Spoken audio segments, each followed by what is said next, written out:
Mangwanani vedare tinokuchingamidzai zvekare kune chimwe chirongwa pano paZim, Facebook, Secrets and Confessions. Tadzoka zvekare nemamwe mamessages. Rekedzai tibva tapinda mumamessages edu atadzoka takakubatirai. Message yedu yokutanga yakamira sekudai so: hanzi makati zvenyu mukoma, ndinokumbirawo kuti munge muchindiposterawo nyaya yangu makaveka chitupa changu. Iyi ndo secret wo isingazivikanwe nebest friend yangu avo vandava kuti ndo amai guru vangu uye zvekare nemurume wake avawo murume wangu. Mukoma akandiinvita kunoko kuSouth Africa. This was last year. So ndakati ndauya kunoko ndokubva ndatambudzika pandainge ndichitsvaka basa. Ndakabva ndazoti ndadzokera kumusha ndakabva ndati zano nderipi. Murume wacho ndakatoona kuti munhu ari boo, ende iye ainge achingoti amai nini musamboita zvenyuwari tinekutsvaka basa sezvo munongoonawo kuti imba iyi yakakura, you can stay as long as you want. So ndainge ndava kungofila very uncomfortable. So ndichidzokera kumusha ndainge ndakanzi painge paine zvainge zvichida kugadziriswa pandiri. So ndakazoti ndasvika kumba ndo pandakabva ndazongobatsirwawo neuyo muprofita wacho ainge akaudza mai vangu kuti mwana wenyu kana akazombodzoka kunoko kuZim haazombowane basa kuSouth Africa. So akabva azondipa minamato yekuti ndinge ndichigeza nayo, but manje at that time ainge asina kundiudza kuti mimwe minamato ainge ava kuda kundipa mumweya ainge atoona kuti murume webest friend yangu iye mupfungwa dzake zvainge zvingorimo kuti ainge achida kuzova nevakadzi vaviri. Saka muprofita uyu akangondipa munamato uyu akangoti munamato uyu ndoda kuti kana mazosvika kuSouth Africa zvamunoita munotenga chipaketi chinenge chakaita cheblack, zviya tumapaketi tudiki diki, then mobva mazoisa mvura, but kana maisa mvura imomo ndo yamunofanira kuti muzopota muchigeza nayo everyday, musairasa mvura iyoyo. So ndakabva ndanzi ndaifanira kuti ndinge ndichiita mazuva anokwana iwo kuita 3 ndichingogeza nayo mvura iyoyo. So mukoma ndakazoti ndadzoka kuno kuSouth Africa zvandakaita ndezvekudai, ndakatora munamato yauya ndokubva ndazoumixa mukapaketi kaya mushure mekunge ndatenga kapaketi keblack. So each and every night sezvo ndainge ndirini ndainge ndava kushanda as if ndatova maid pamba pefriend yangu, ndaiti paya kana tava kunorara ndobva ndasara ndichingotsvaira ndichiitira kuti ndinge ndichizokwanisa kuita mabasa angu. Ndaizoti paya kana ndaona kuti vanhu varara, then ndopa ndaizoenda manje ndobva ndazonogeza. Mukoma ndaiti kana ndapedza kugeza ndikangoti ndakaita mazuva 3 ndichingozvipukuta ndisingagezi, ndaibva ndatora kabhaketi kaya ndobva ndobva ndanokaisa next nepadoor rebedroom yefriend yangu nemurume wake. Ndakazviita izvi for 3 good days. Ndainge ndisingarari mazuva acho iwayo, ndaingoti ndikanzwa chinenge chati kwatara ndaibva ndatomuka ndichimhanya ndoenda ndonobvisa kabhaketi kake. Sometimes murume wefriend yangu aitomuka tarira mumba achiona kuti hamuna mbavha dzinenge dzapinda here. So I always managed kuti ndinge ndichinobvisa kabhaketi kaya in time. Ndakazviita izvi for 3 days. Zvino ndaizoti makuseni pandaizomuka, then ndaibva ndazotora chipaketi cheche ndobva ndazochiviga pasi pebed. So ndaizoti kana friend yangu nemurume wake paya kana vaenda kubasa ndobva ndazochiburitsa zvangu, because ndainge ndakanzi mvura yacho inofanira kuti inge ichizoswera iri pazuva, then kana dzava nguva dzekuti vanenge vava kuda kudzoka vachibva kubasa ndaibva ndazoita zvekare umwe munamato ndobva ndazotora futi chipaketi cheche ndochidzorera pasi pembed and I would wait for them to fall fast asleep. So mukoma ndakangoti ndichingonopedza kunoshandisa munamato yawe, to my surprise murume webest friend yangu akabva andisvitsa shoko. Like the day raakandisvitsa shoko hana yangu yakarova mukoma, but I just accepted. Akabva ati he wanted us kuti tinge tichizodanana, but not just kungodanana kungofadzana nyama dzedu, but he meant it.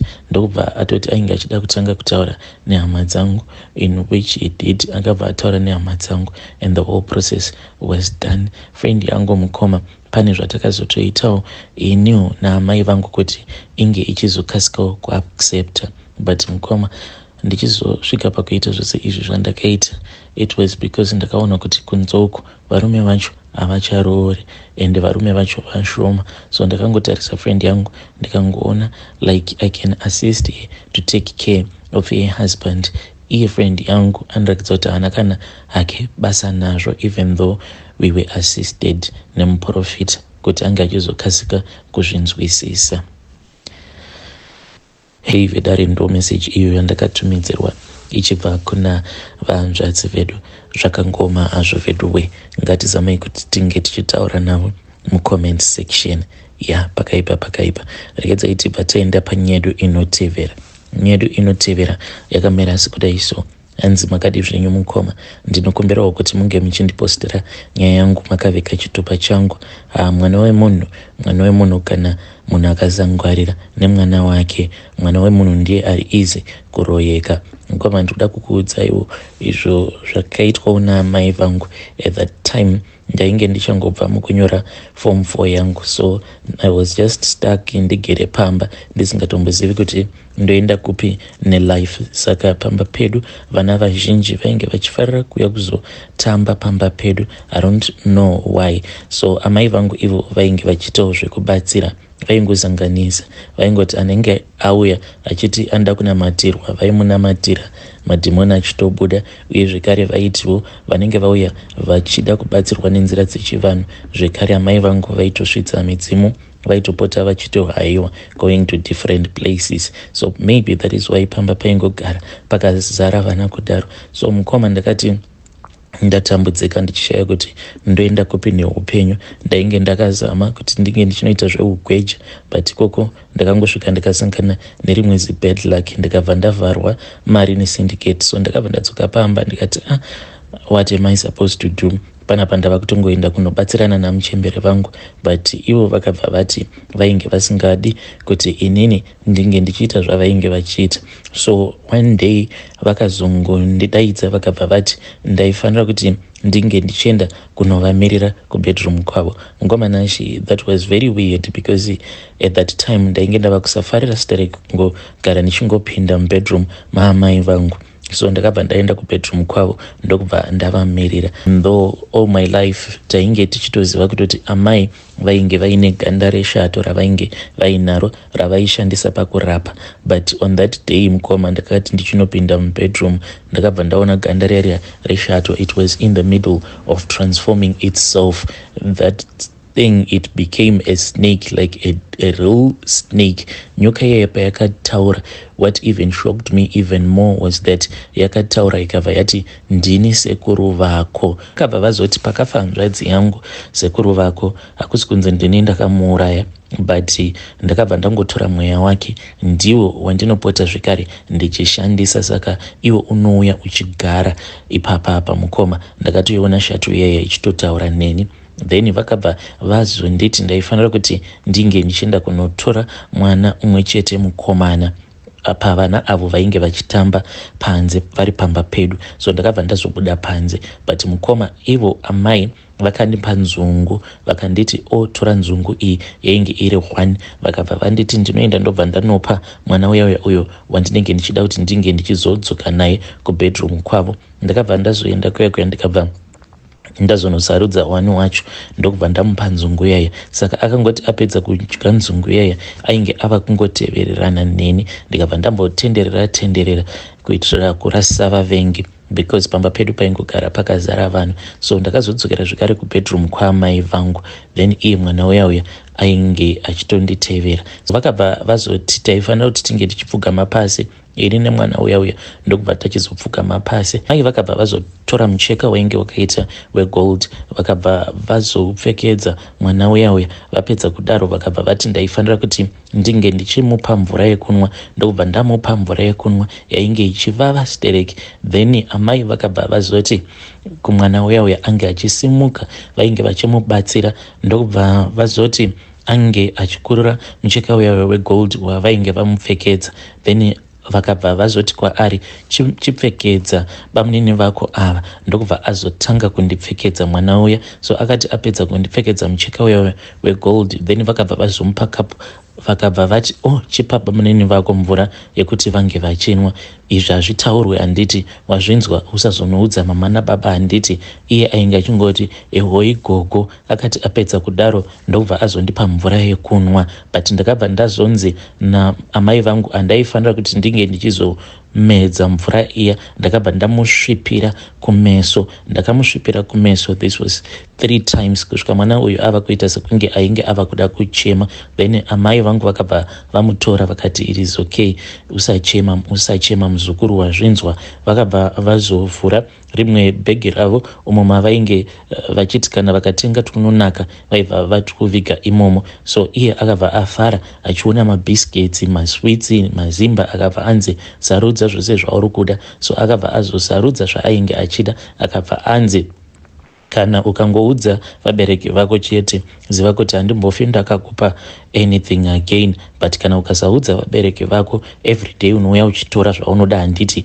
Saka mwana uyu akatoita very long time achingoti pose paanenge auya pamba kuzotamba obva aenda kuna amai vangu obva ati handisati ndavaudza gogo, ndinokumbira kuti munge muchindipawo mabhiskits ivo amai vangu vaibva vamuti enda unotora kubedroom. So ipapo ndainge ndisina kunzwisisa kuti why is it amai vangu vainge vakaita kuti tinge tichidaro pamwana wevanhu. So ndakazoti one day pandakadaidzwa nevamwe sekuru vangu vainge vachigara muHarare. So ndakatoti ndiri munzira, then motikari iyo yacho yandainge ndahaika yakabva yafa. So motikari iya yakati yafa mukuzongonobata-batawo, because ndainge ndakamboitawo zvechispanera boy, so ndainge ndichizivawo ma1 or 2 kumechanics. Then motikari ikabva yatoita bo. Mveso iyoyo akabva atoti ainge achida kutofonera boss vake vainge vaine mine. Ndokutotanga kwandakaita kushanda kumine. Ndiriko kumine ikoko ndakabva ndazoiswawo paposition pekuti I was able to steal gold. Mukomanashi ndakaba gold pamine ipapo. Then amai vangu in time ndopa vakabva vazondiudza kuti vachipfekedza mwana uya mucheka wegold inawo yekuti mwana iyeye ainge aine upfumi hwake hwaainge akatozvarwa nahwo, hwaainge akapiwa naMwari. He was supposed to be rich in life. Saka ipo paya pavakandipa nzungu kuti ndinge ndichinopa uyo mwana wandinenge ndasarudza. Anzi nzungu iyoyo yainge ichitovheneka pavana vose ichida kuona kuti ainge aine chipo cheupfumi, ainge ari ani. Saka vachimupfekedza mucheka iwoyo, then iye achizonokurura, it was a sign yekuti he does not want that gift of wealth. So achizoya achindipfekedza because vakabva vati chipo achikwanise kuti chingobviswa chobva charaswa, chinofanira kubviswa pane umwe chichiiswa pane umwe. Saka iye he then volunteered kundipa chipo chake. Eivedare ndo message iyo yandakatumidzirwa ichibva kuna mukoma vedu. Hanzi saka mwana uyo achindipa mvura, paakandipa mvura ndichinwa mvura iyoyo ndichizomusvipira kumeso, it was a sign of things that were going to happen in his life. Nanasi uno anongodzungaira angori muvillage, kunyange akanzi agona sei, but hakuna anombomoti apawo wagona. Anongoonekwa sekunge anongotadza nguva dzose. Apa hanzi zvaizvezvi mwana uyo hanzi ava kutoita zvemadrugs. Zvakangoma hazvo vedu. Ngatitaurei navo mukoma vedu ava mucomment section. Rekedzai tibva taenda panyaya yedu inotevera. Nyaya yedu inotevera yakamira sekudai so. Hanzi makati zvenyu mukoma, ndinokumbirawo kuti munge muchindiposterawo nyaya yangu makaviga chitupa changu. Handitoziviwo kuti ndakazviitirei, but mukoma izvo ndo zvandakaita. Ndine mwana wasisi vangu, iye ane 22 years, ariko kuSouth Africa uku. Saka mwana uyu ndini ndakamuchengeta mukoma, because sisi vainge vachingoita zvekuti panapa varoorwa vabva, apo varoorwa vabva. Saka mwana uyu ndini ndakamuchengeta. So akazoti aenda kuSouth Africa, then ivo sisi ndo kwavainge vatogara vava zvavo kuSouth, but inini hangu zvekuSouth ndakagara ndakazviudza kuti handidi kuendako. So ndaitarisirawo kuti iyo sezvo avako kuSouth Africa achandirangarira saamai vake, even though ndisirini ndakamuzvara, but ndini ndakamurera kubva achiri mwana mudiki, amai vake vachingoita zvemamarriages asingaperi, but mukoma akangonditumidzira gumbeze only 1 month. Kubva ipapo vakabva vatanga kuronga iye naamai vake. Pakazondirwadza mukoma ndepekuti vakabva vazoti ndaifanira kuti ndinge ndichitsvaka shop, so ndakafungidzira kuti zvimwe kuda vainge varongawo kuti vange vachinditangira shop because nhamo yangu vanoiziva, but shop iyaya ndakati ndaitsvaka ndatoibhadhara. Vakabva vati chitsvakai musikana, ndokubva ndatsvaka musikana. Oda yakabva yauya mukoma, vakatenga hembe dzavo mumarana, then nekusaidi vakabva vatoisa tumagroceries. So vakati paya pandainge ndatsvaka musikana webasa, ndini ndainge ndichitobata zvose mari, mabhuku nei, but mari dzedzi yamanje vainge vava kungoti each and every month vachiti mari idzodzo dzinge dzichinoiswa pamukuru. Apa inini ndaiti kana ndikashandisa mari yandinenge ndashandisa, then sisi vaibva vazotanga kupopota until ndazotongoramwa ndatongoona kuti vanhu ava vari kutongondishandisa mukoma. So ndakabva ndaboyekana nazvo. Apa mwana uyu ainge aine rimwe jira iro raainge akanditumidzira, ndainge ndisati ndarishandisa jira iroro. Handiri kukunyeperai mukoma, jira iri ritori mugomo. So jira iri mukoma ndakati ndaenda naro kune imwe n'anga, then n'anga iyaya yakabva yazondipa chainge chakaita chidhori, then ndikabva ndazonzi chidhori ichocho ndinge ndichitumidzira zita remwana wasisi vangu. Ndobva taita saizvozvo tikabva tazoenda mugomo, ndobva tazonosiya jira riya ndakafukidza chidhori chechiya. So mukoma mwana uyu wesister yangu ainge agara zvake achifarira zvemusic. Ndakatonzi ndinge ndichitenga zviya zvemaspika, zviya zvemabhazuka. Patikaenda kunorasirira zvinhu izvi mukoma, ndainge ndanzi ndinge ndichitenga bhazuka uye zvekare nememory card. Saka ndakati ndafukidza chidhori cheche ndikabva ndazoisa bhazuka paside richitoplaya music but not very loud, tikatongozvisiya mubako imomo. So iye mwana wesister yangu ava kutongoitawo zvechirombe, achingoitawo izvozvizvi zvekuimba yavanoti semudanzo, kusina kana kwazvinozombomusvitsa. Dzimwe nguva sister yangu inotombocomplaina ichiti kana kubasa haachaende kubasa, but ivo sisi havatozvizivi kutoti ndo zvandakaita izvi. Ndakatongozvidza kuti zviri nani kuti ange achizoita rombe because handingatika ndachengeta mwana ndakudza mwana then mwana ava kushanda obva andikanganwa inini. Kukanganwa inini ndakamuchengeta, aiwa kunyange zvikanzi ndikafa iye mwana uyu asina kundiripira something, he will never know any peace in his life. Hey, vedari ndo message iyo yandakatumidzirwa ichibva kuna vanzvadzi vedu. Ngatizamei kuti tinge tichitaura navo vanzvadzi vedu ava mucomment section. Hanzi you will never know any peace in his life. Zviriko here izvozvo akomana, asi ngatitaurei navo vanzvadzi vedu ava mucomment section.